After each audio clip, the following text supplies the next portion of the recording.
اچھا جی علی بھائی، دوسرا سوال جو ہے، اگلا سوال وہ بیسیکلی کلمے سے ریلیٹڈ ہے. جیسے ہمیں پتہ ہے کہ ہمارا کلمہ تو ہے لا الہ الا اللہ محمد الرسول اللہ. اچھا اس پہ جو ہے مجھے یہ بتائیں کہ شیعوں پہ بیسیکلی اب یہ بھی کنفرم کریں کہ یہ ان پہ ایک بیسیکلی الزام ہے یا وہ ہے کہ انہوں نے کلمے میں اضافہ کیا ہے. ایک تو سب سے پہلے کیا ہے کہ یہ بات صحیح ہے، دوسرا یہ کہ کیا انہوں نے کیا اضافہ کیا ہے، ایک تو یہ ہو گیا. اچھا اسی طرح جو ہے بریلویوں نے آپ کو پتہ ہے کہ کچھ اذان کے سے پہلے صلاۃ والسلام اور اس کو اسپیکر پہ کرتے ہیں، بیسیکلی اسپیکر کے اندر اس کو کرتے ہیں. تو اس سے یہ لگتا ہے کہ وہ ایک اذان کا پارٹ ہے. فار ایگزامپل اگر کوئی غیر مسلم اگر یہ سنے تو اس کو وہ تو سمجھے گا، وہ تو یہی سمجھے گا کہ بھائی اذان کا پارٹ ہے. تو اس کے بارے میں ہاں جی، اس پہ میرا موقف یہ ہے میرے بھائیوں کے، پہلی بات تو یہ ہے کہ یہ جو اضافہ ہے یہ سب نے کیا ہوا ہے. دین میں جو اچھی چیز کا اضافہ ہے وہ تو نہ کفر ہے نہ شرک ہے، زیادہ سے زیادہ بدعت ہے.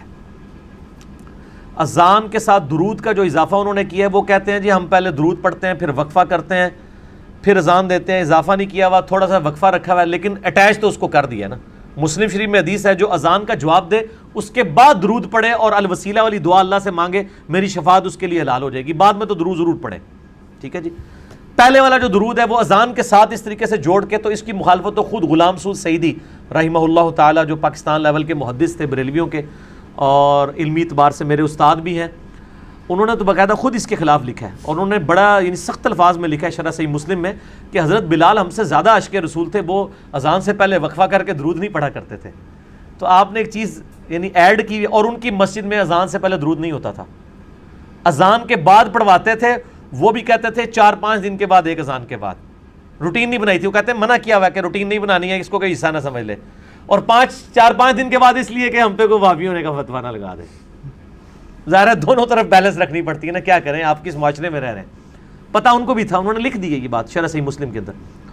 تو اسی طریقے سے جو کلمہ ہے، کلمہ تو شیعہ سنی کا ایک ہی ہے، اشہد ان لا الہ الا اللہ وحدہ لا شریک لہ واشہد ان محمدا عبدہ ورسولہ، یا اشہد ان لا الہ الا اللہ واشہد ان محمدا عبدہ ورسولہ، یا لا الہ الا اللہ محمد رسول اللہ. 6 کلموں کے اوپر بھی میرا کلپ ہے. 4 کلمے ثابت ہیں پہلے اذکار کے طور پہ، تو آپ لکھ دیں 6 کلموں کا ثبوت انجینئر محمد علی مرزا، تو نکل آئے گا وہ کلپ. باقی جو شہادت ثلاثہ اسے کہتے ہیں، تیسری شہادت، یعنی اشہد ان علی ولی اللہ، کہ ہم گواہی دیتے ہیں کہ علی جو ہیں وہ اللہ کے ولی ہیں. ہمیں اس جملے سے تو کوئی اختلاف نہیں ہے. میں بھی گواہی دیتا ہوں کہ علی بھی اللہ کے ولی ہیں، ابو بکر بھی اللہ کے ولی ہیں، عمر بھی اللہ کے ولی ہیں، عثمان بھی اللہ کے ولی ہیں رضی اللہ عنہم اجمعین وعلیہم السلام اجمعین. لیکن اس کو کلمے کے ساتھ ایڈ کر دینا یہ بدعت ہے، اور یہ خود شیعہ علماء نے اس پہ بدعت کا فتویٰ لگایا ہوا ہے. اسی لیے شیعہ اب تک جو نماز پڑھ رہے ہیں نا، اللہ کے فضل سے نماز میں شہادت ثلاثہ کوئی نہیں ہے. نماز میں وہ محمد عبدہ رسول پہ رک جاتے ہیں. جب بھی کوئی شیعہ ملے اس کو کوئی نماز بتاؤ اپنی کتابوں سے دکھاؤ، اور خود کیا پڑھتے ہو، اس میں علی ولی اللہ کیوں نہیں پڑھتے ہو. اذان میں تو ایڈیشن کر لی، وہ تو اہل سنت میں بھی بریلویوں نے درود شریف کے حوالے سے ایک وہ ایڈیشن والا معاملہ کر دیا. اور اس طریقے سے دیوبند اہل حدیث نے بھی ایڈیشن کی ہوئی ہے، وہ بھی جمعے کے خطبوں میں خلفائے راشدین کے نام لیتے ہیں. تو نبی علیہ السلام نے تو نہیں 4 خلفاء کے نام لیے، آپ نے کیوں لینے تھے، وہ تو بعد میں منع ہے. تو وہ جب آپ شیعہ سے بات کریں گے وہ کہتے ہیں آپ بھی جناب یہ جو حضرت ابوبکر کے لیے، عمر کے لیے، عثمان کے لیے، علی کے لیے 4 کے نام لے کے حدیثیں بیان کرتے ہیں، تو یہ نبی علیہ السلام کے خطبے میں بیان کرتے تھے؟ تو ہم کہتے ہیں نہیں کرتے تھے، وہ تو کسی ایک موقع پہ حدیث بیان کی تھی.